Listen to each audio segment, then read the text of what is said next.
Staying full house. Yeah, no, thank you so much. I'm very excited to be here, so it's really great to see all of your faces. Yeah, it's a really beautiful film. I think to start off, I'll start off with a question. When I watched it on the big screen initially, what struck me most was the idea of cinema as a form of praxis. And I think what surprised me the most is actually the, the glue that is the cohesive glue that forms the friendship. It's actually the kind of kinship and friendship between each other rather than something political. And there's no like an overarching ideology that I would come to expect from a film where they have collective action.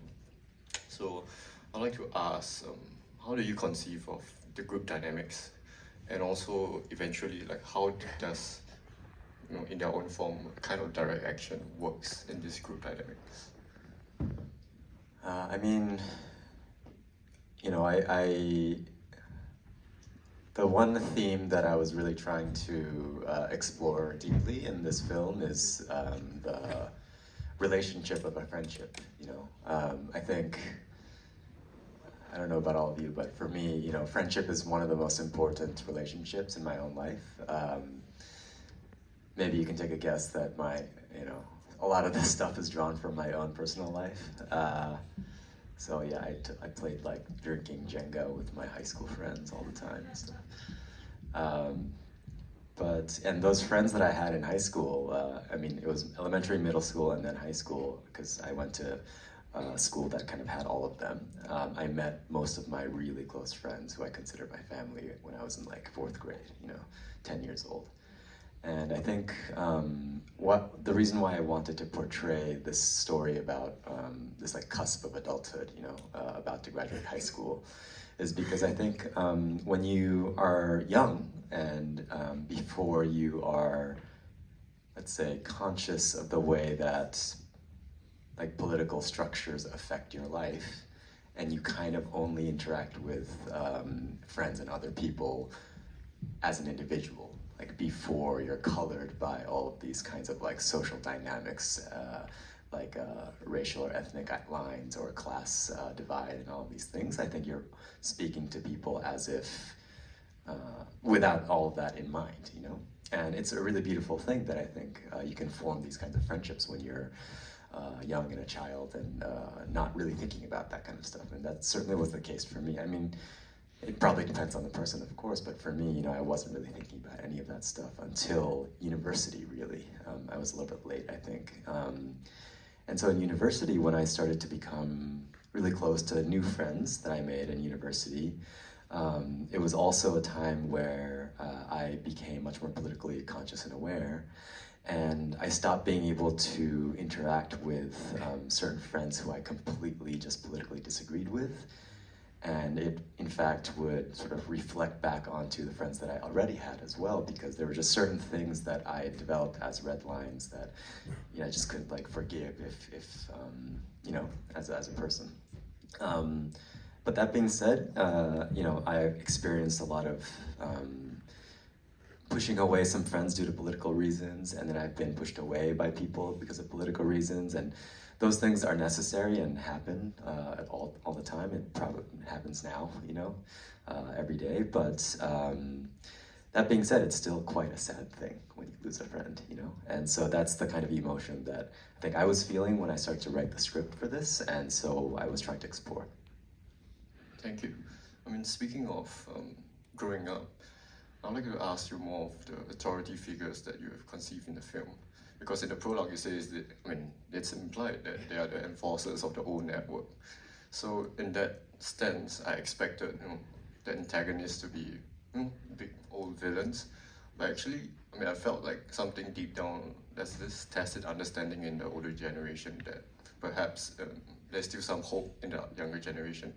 And I felt like they held themselves back in terms of punishments, even though obviously there's a huge crazy surveillance system in the school, but I felt like even the principal himself had this kind of compassion or understanding that maybe perhaps this youth can carry on the limitations that I felt or stunted as a middle-aged man. Yeah.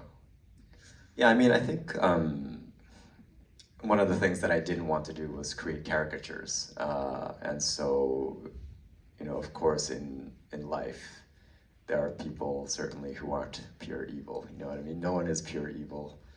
And even if you feel that way towards some people as like a teenager, it's not true. You know, adults also have their reasons why they have to do things, although some reasons are bad reasons.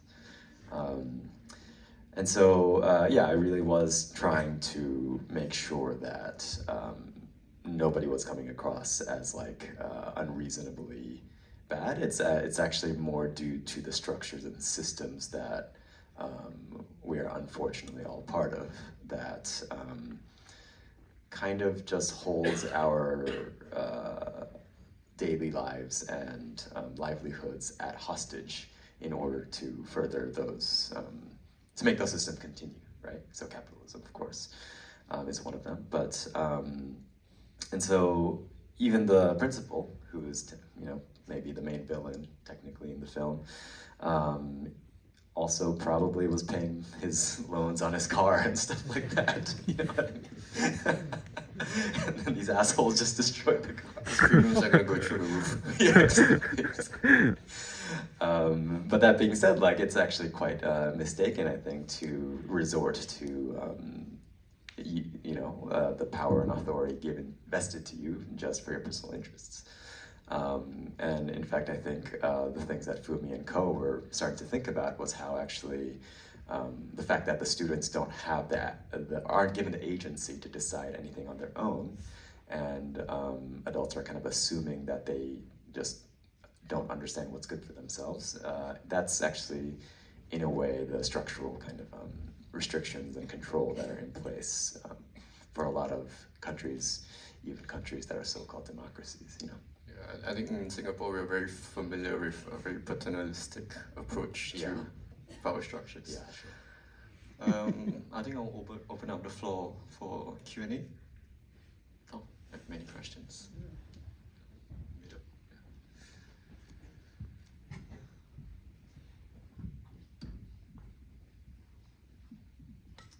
Hi, thank you so much for the film. I'll start off with some a brief comment. So the music of the last shot reminded me of Hou Xiaoxian's City of Sadness. So and also some of the larger scenery as well. So and with that reminder, just like to find out from you what's your perspective, because I think with this film you've done incredibly to use film as an art form to initiate some form of change or action in society. So I'd just like to find out from you what's your perspective of music, which I think is also very important in your film, the role of music as another tool to initiate change or action in society. Thank you. I don't really want to initiate change. I mean, my purpose is not to do that through film. You know, I think music and cinema can be used to arouse certain kind of like social emotions, you know, but oftentimes those tools can be used for, if the purpose is to like enact change in people, I think that's kind of propagandistic as well to some degree. And ultimately my goal with the film was not necessarily to hope that people kind of finish watching the movie and then they're just like emotionally affected to try to do something in society. That's not really my purpose. It's really more to capture and record like an emotional, my own emotional memory of what I was going through early in my 20s. And so I'll just kind of put that out there first, but yeah, Hou Xiaoshen's City of Sadness soundtrack is fucking bomb. It's great. I referenced it a lot, and you know, I think that film really, I mean, what a masterful film. It just captures like a moment in history, and I think the subject of City of Sadness is history itself. And I think he's able to do that so well, and the music is definitely part of that. And I worked with composer Leah Ouyang Rusuli to make the music, but you know, the one concept that we talked about for the beginning and ending song was really to make it feel like a moment in history is ending. an era of history is coming to an end, and that's both in terms of social history, but also the history of their friendship. And so good year. I love that soundtrack for sure. How was the process working with Leia? Like, did the images come first or was it separate? Leah, so usually I think Leah was telling me how they work was they would receive the full edit and then they would start to compose. But for us, because music is so integral to the film, as we were editing in the editing room, we had Leah come in with a synthesizer and just kind of jam out to the images. And the one thing that we talked about to guide us conceptually was to, and this is also true for cinematography and what I told all of my other collaborators as well, but I wanted the film to feel like it was as if Yuta and Ko had become adults, like in their 30s, remembering their own high school life. So even though it's a film that takes place in the near future, the emotional affect with which I wanted to make the film was like even further in the future, remembering the past. And so for the music as well, we tried to include this feeling where it's actually the music doesn't necessarily match or enhance the emotions that are playing out right there, but it's actually the emotions of Yuta and Ko remembering those moments. Yeah, it's hugely melancholic in this approach. Yeah. More questions, please?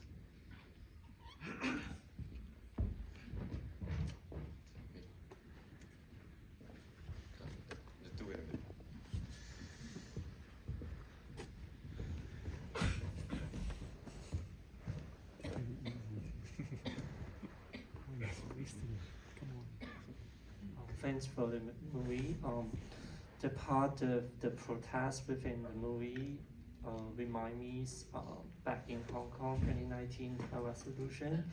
And so my question is that are there any like specific political activities or social events that inspire you to create this movie, like part of protest? Thank you. Yeah, I was saying earlier that in university years I became much more politically conscious and aware, and there are multiple things that inspired me. The thing that kind of thrusted me into this kind of way of thinking was Fukushima. In 2011, 3/11, the earthquake, tsunami, and then the meltdown of the nuclear power plants was a big turning point for me, and that was the trigger for some of the biggest protest movement in contemporary Japanese history. It was like hundreds of thousands of people on the street, which is something I'd never seen before. But I was in America then, but I would go back to Japan over the summers and experience these big protests, and the kind of energy in the streets and the air is something that was very fresh and new to me.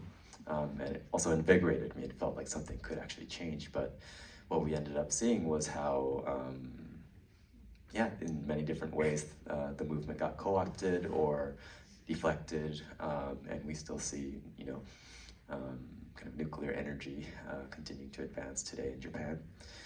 But what's kind of amazing is that actually right after then, around 2014, 2015, Japan saw a surge in racist protesting against Korean people and also some Chinese people who lives in Japan. There are a lot of right-wing, kind of xenophobic, and very colonial resentment that still exists in Japan.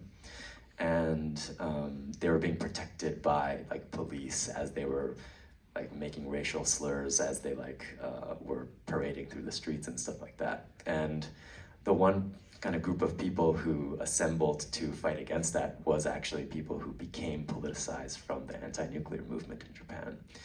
And so there were these like anti-racist, like counter-protesters also fighting in the streets against them. And they did a really good job, and that led to laws being enacted to curb hate speech and stuff. Unfortunately, those sentiments still exist, and they're becoming more apparent within like electoral politics in Japan as well. But all of that stuff actually links to another historical event that I really drew a lot from, which is the earthquake that happened in 1923 in Tokyo called the Great Kanto Earthquake. And it was a big earthquake, devastating one. But the thing that doesn't get spoken of a lot is how the earthquake sparked a horrible massacre that often gets ignored in Japanese history. So Korean people, some Chinese people, some even Japanese people who couldn't speak the Tokyo accent really well, or disabled people, were murdered by just normal Japanese civilians who were moved by the racist rumors that Koreans were like poisoning the wells and stealing things and enacting crime. And so 6,000 or more people were killed. But yeah, currently there are a lot of historical revisionists trying to cover that up. And I sense still those tendencies today, which is just really unfortunate because there is about to be another earthquake in Japan. You know, they tell you every year there's going to be a big earthquake in Tokyo. And so like if we don't look back on our history, our colonial history, without reflecting on those things, my fear is what will happen if another earthquake strikes. And that's one of the reasons, and that's the kind of thought process and thought experiment that I was engaging in when I was thinking about the story, like what would happen in the near future if there are more like foreigners, quote unquote, and immigrants, and the resentments kind of grow larger. It's a fear that I have. Any more questions? Mr. Mike. On the top left. Maybe I'll just shout out. Yes. Okay. Clarify what's the device in Cole's pocket. The device in Ko's pocket? Yeah. Oh, that's his lighter. Yeah. It's, yeah, the idea was that, you know, because he works at a Korean restaurant, he steals like the lighter that his mom uses to turn the fire on and carries it around. Yeah. Sorry, it's not clear. There's two more questions. One in the middle and one on the right. Maybe you go with the gentleman on the right.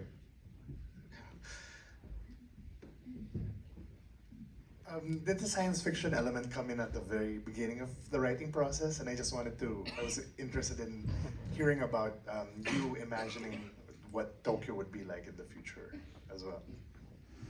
Yeah, I mean, you know, as I was saying, it was a thought experiment about what the near future will be in Japan, like on the cusp of a big earthquake happening. And so it was there from the very beginning. And it was not as conscious as I'm about to tell you, but there's a really great William Gibson quote that says, the future is already here, just unevenly distributed.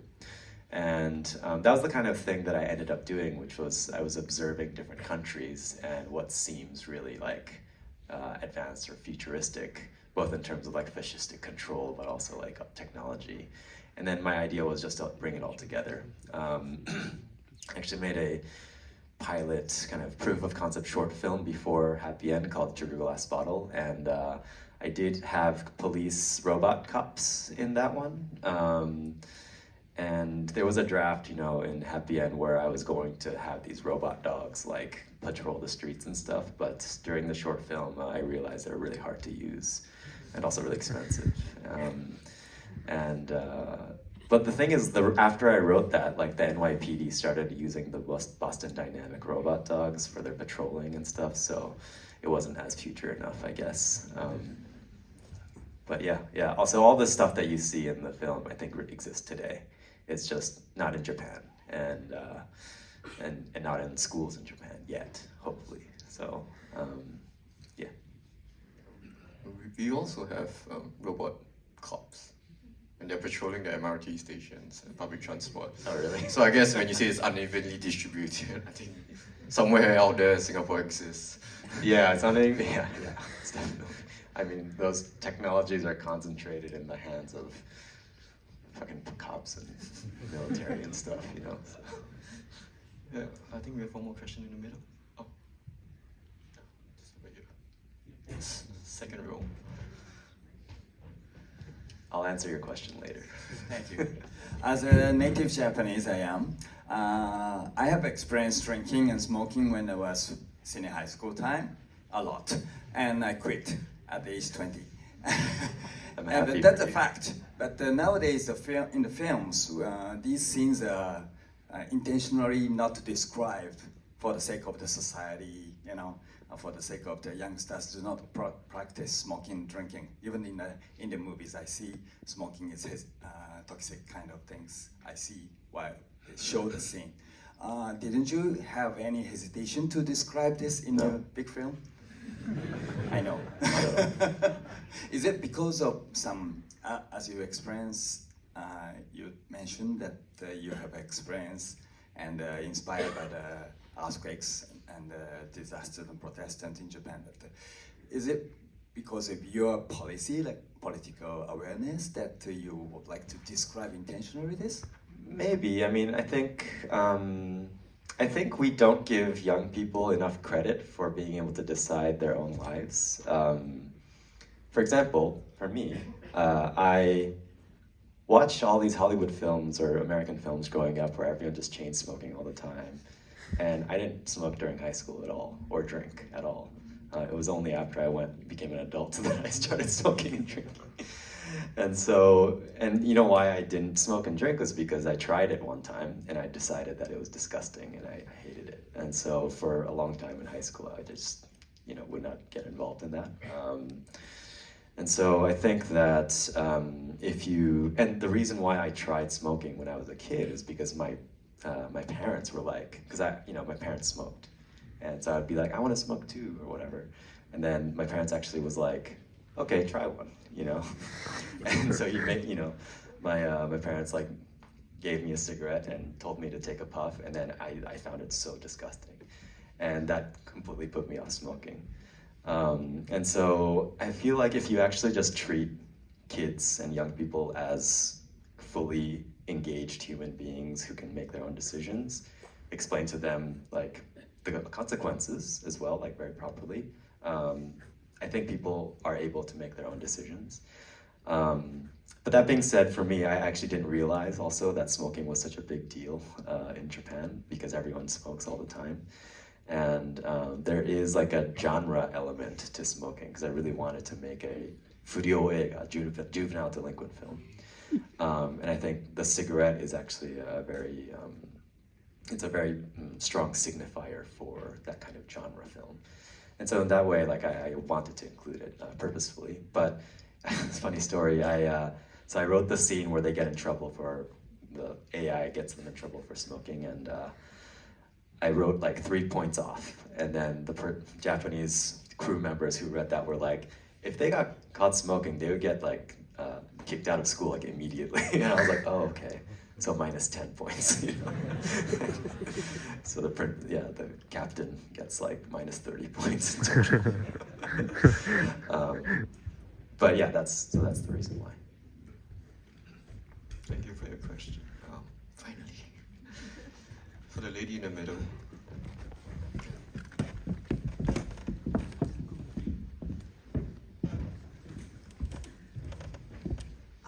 In the midst of these really serious and heavy topics, I was really struck by the beautiful moments of levity that you have in the film.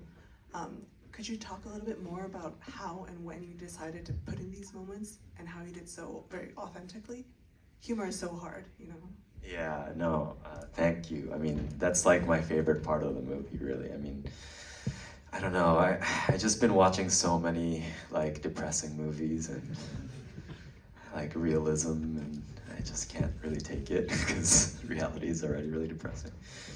No, but I really think humor and comedy is really important in life, and even people who are suffering the worst kinds of like places and atrocities still manage to have the humanity enough to laugh at certain things and experience these moments of levities. And so for me, like, you don't need to make a comedy film to include some jokes and humor. I just think you need to kind of look at life to find those things. And whenever I'm observing life and just walking around and interacting with friends, those are actually the moments that leave the biggest impression on me, which is like like in Japanese, it's like ningenkusai, like it means like smells like a human. You know, it's like a very human thing to just be a little bit foolish sometimes, or a little selfish, and it's like stupid or silly, and also like my experience of high school is just like fucking around with my friends all the time. You know, we're just like joking with each other. We probably said some horrible jokes to each other, but now that I think about it, but yeah, no, those are that's the stuff of life, you know, and so that's why I wanted to include as much of that as possible. Yeah, and I guess just one kind of formal thing for the film that I was really trying to do was I was trying to engage every single scene on 3 levels. So 1 is telling the story as well as possible, and 2 is the perspective with which the story is being told. So as I was saying, like I wanted to imagine the film as if it's a memory of Yuta and Go from even more in the future. So that's the perspective with which I'm telling the story. But then the 3rd level that I really wanted to engage in every scene is just including some kind of cinematic delight. I keep calling it, it's like Turkish delight or something. It's like cinematic delight in every scene. So whether that's just like a sound, or like the beauty of an image, or just a gag, like a physical gag. You know, I think earliest cinema is almost like all physical comedy, right? Like that's the best stuff that came out in the very early days of Chaplin and Buster Keaton. And there's something to physical humor for me that just is amazing. It's just so cinematic, because you're like recording something that you can't believe is happening. It's like a bit of a shock, but it makes you laugh a little bit, you know? And so I wanted to include those things, and on certain cases it would just become gags that I love. I mean, I cut out so many gags from this film, unfortunately. The first cut was like 2 hours and 40 minutes, and I had to cut it down. And unfortunately, the gags were the things that were like the least related to the plot, but yeah. Maybe I'll put them out at some point. Did they have a natural chemistry, you know, screwing around, or is it something scripted? Oh yeah, no. So that's kind of that was the most important aspect, I think, which was that it was a miracle casting process. Like when I encountered those actors, I like instinctually knew that I wanted to cast all of them. And so that was like the first miracle, was like finding these kids that also really shared a lot of their own selves with the characters and the stories. But then the other miracle was that they just got along super well. And you know, we did some workshops and stuff like that, but really those were just opportunities to put them all in the same room together, and then they just became really great friends. To the point that the main 2 actors who play Yuta and Ko have actually become best friends, and they live together in Tokyo as roommates now. So they really became best friends, and it's really cute. If you go to their Instagrams, they're always posting each other, and it's extremely, Truly happy end. very happy end, yeah. Happyend 2 is on their Instagram. On that note, I'm so sorry. We have run out of time. Please, if you have any questions, we can proceed outside to have outside. chit chat. Thank you so much.